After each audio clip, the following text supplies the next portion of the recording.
Hey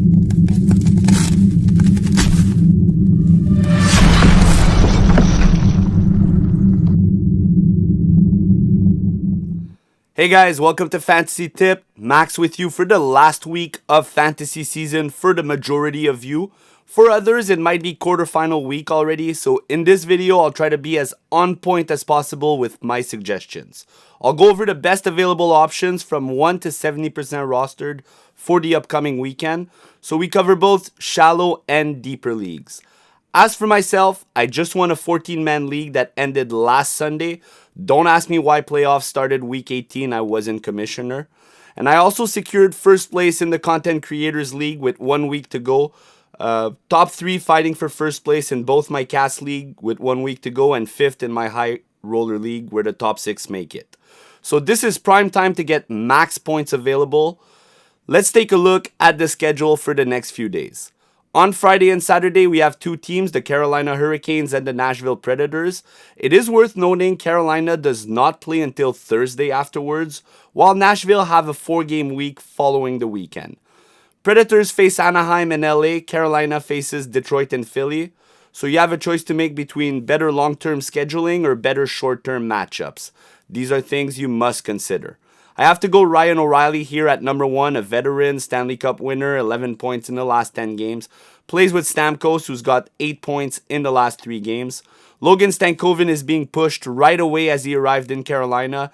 Top line with Howe and Svechnikov. Top power play makes him an extremely high ceiling target.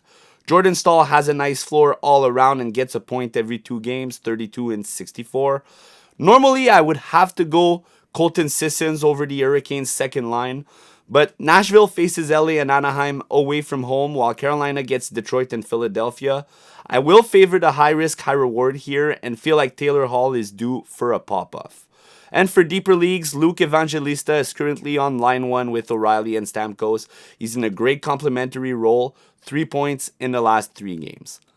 For Friday and Sunday, we have the Anaheim Ducks, Colorado Avalanche, Dallas Stars, Detroit Red Wings, Edmonton Oilers, who I'm fading, by the way. Jan-Mark, Henrik, Arvidsson, and company simply don't have good floors, and you can't risk too much at this time of the year. The New York Islanders, Seattle Krakens, Utah Hockey Club, and Winnipeg Jets. None of these teams play 4 games next week. Dylan Genter, number 1, 12 points in 12 games since being back from injury. I'm super high on Genter. His shot volume is fantastic. And come on now, nobody in the Colorado Avalanche top 6 should be unrostered right now. The offensive ceiling is extremely high every night, and I love the Avalanche players for that. Frank Vetrano has a great floor, PP1 option. He's been producing. Showtime is a low risk, high reward. 10 points in the last 10 games for Patrick Kane. Nick Schmaltz, 4 goals, 5 assists, 9 points in the last 8 games, PP1 option. Wright and McCann are my favorite targets from Seattle. Wright's been so consistent. McTavish has 10 points in the last 8 games. Colangelo has 5 goals, 1 assist, 6 points in the last 4 games. They're both line 3 PP2, so there's a little risk. But Colangelo hits a lot for a young player, so he has a nice floor. Logan Cooley, line 1, PP2 with 47 points on the year. Jamie Benn is a little risky. He hasn't been shooting a lot recently, but he's on a line with Matt Duchene, Mikael Granlund. He remains dangerous. Couple of greedy Islanders on line 2. Pajot's floor is great. I love him for that at this time of the year. PP2. Anders Lee is PP1. Granlund doesn't have a great floor and only has 3 points in the last 6 games. Don't panic if you own him, but as a streamer in this range, I'd prefer someone with better peripherals. Speaking of peripherals, Ilya Tolvanen is a great depth piece, get you a little bit of everything. Cal Palmieri is PP1 in New York. It's borderline high risk, high reward. Barrett Hayton, 5 points in the last 5 games, line 2, PP1. Troy Terry, no floor and streaky, high risk, high reward, top line, top power play in Anaheim. Elmer Sutterblom, first line in Detroit with Larkin and Raymond for the past few days. If you guys don't know him, he's 6'8", 250 pounds. 8 points in 18 games with 35 hits. He's in a great complimentary spot right now and a sneaky pickup for deeper leagues. More Ducks PP2 options. They've been doing so well, but I just can't trust them to keep it going. Leo Carlson, 5 goals, 7 assists, 12 points in the last 12 games. Zegras came back last week and compiled 2 points in his first 4 games. They're line 2 PP2. Chandler Stevenson, line 3, PP2, boomer bust option. The Kraken's first line is a complete boomer bust. None of them have decent floors, and they're all streaky.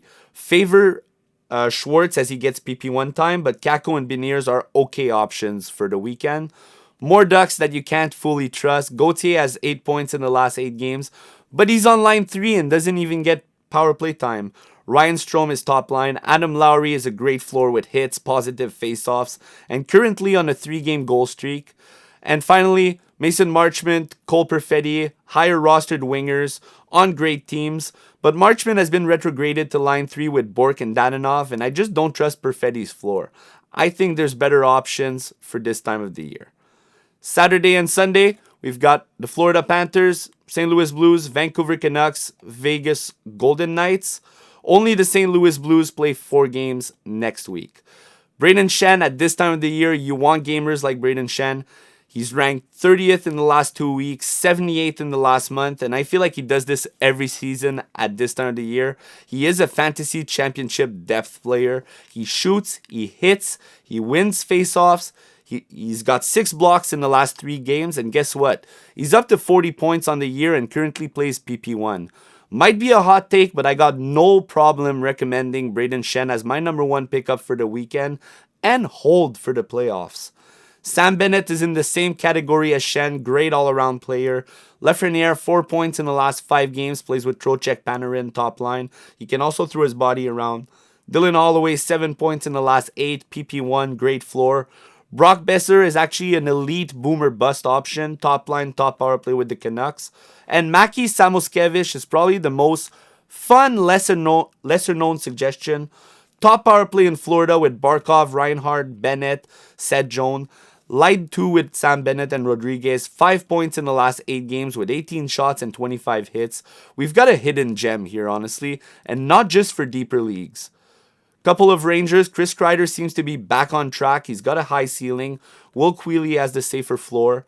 Neighbors and Budzik have great floors once again. PP2 players in St. Louis. Barbashev has a good floor. Dorofeyev plays line 2 PP1 in Vegas. Pavel Bushnevich PP1 elite boomer bust option. Connor Garland line 3 PP1 boomer bust. Anton Lundell line 3 PP2. Little bit of everything and actually very consistent. Then we've got Jake DeBrusk, Dakota Joshua, Pius Sutter. It's a Canucks party. Of course, if your league values hits more, you go for Joshua. If you want a little bit of everything, go for Suter. Or if you simply want points and power play, Jake DeBrusk is a boomer bust option, who honestly I've never owned, but he's still worth a mention because he's on the top power play in Vancouver.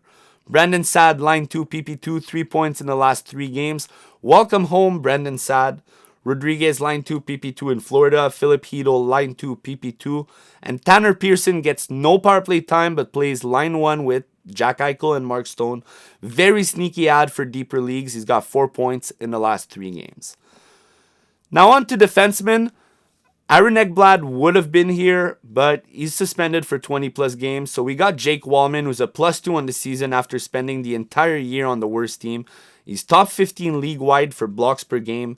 His value skyrocketed when Edmonton landed him. And even on PP2, I see him add on to his career high season. Shane Gostisbehere, PP1 in Carolina, 6 points in the last 8, 3 coming from the power play. Darnell Nurse, PP2 with amazing peripherals. Jackson Lacombe has been phenomenal in the last month, but for some reason he's been retrograded to PP2. Still a very good option this weekend. If Quinn Hughes remain out, Philip Ronek is the PP1 in Vancouver. If he loses the PP1, his value will decrease rapidly. Tony DeAngelo, PP2 in New York, 8 points, 30 shots, 25 blocks in 16 games. Zellweger just got back from injury and stole the PP1 from Lacombe. He's a sneaky pickup. With Roman Josi on the shelf, Shea's value is finally right. Kind of high risk, high reward, but I'm finally okay with this gamble at this time.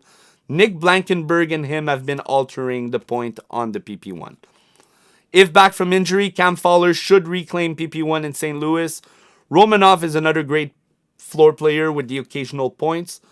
Jacob Trouba has the best floor in the league for defensive stats. Justin Falk, PP2 for the Blues with decent shots and blocks. Zach Jones is PP1 for the Rangers while Adam Fox is out.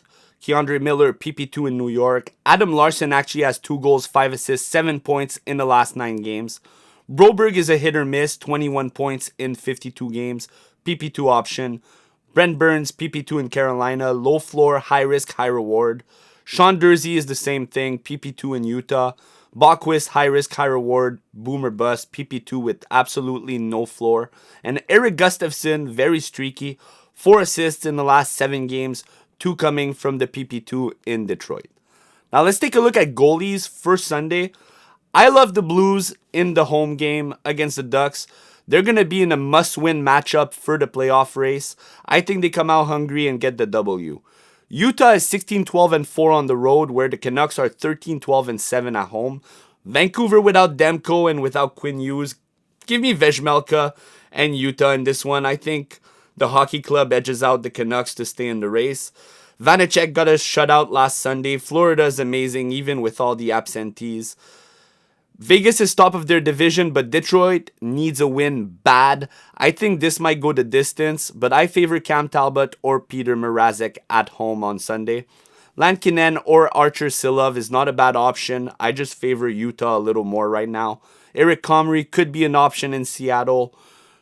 And honestly, I wouldn't trust any goalie playing the Oilers at home or on the road. So sorry, Jonathan Quick, but you're down to number 8.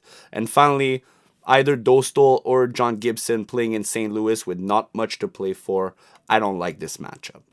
Let's take a look at categories. For shots, I have Sam Bennett 3.3, Vetrano 3.2, Orvat 3.1, Dorofeyev 3, Genter 2.9, Lee 2.8, Stankoven 2.5, McCann and Hedel 2.4. For blocks, we have Truba 2.8, Romanov 2.7, Ian Cole 2.6, Gudas Polak 2.3, and Eza Lindell 2.2. For hits, Kiefer Sherwood far ahead 5.9, Leon Bischel 4.1, O'Brien and Gatcom 3.8, Shen 3.7, Queely, Walker, Gudas 3.6, and Jack McBain 3.5. For face-offs, Chandler Stevenson 10, Stahl 9.7, O'Reilly 9.6, Horvat 9.5, Lowry 8.6, Shen 7.3, Stenlund 7.2, Matty Beniers, and Barrett Dayton at 7 apiece. That's it for today, guys. Thank you so much for watching. If you like the content, click the like button, subscribe to our channel, and I will be back next week for more suggestions. I hope you guys do well this weekend, and I wish you all good luck. Thank you for watching all the way through.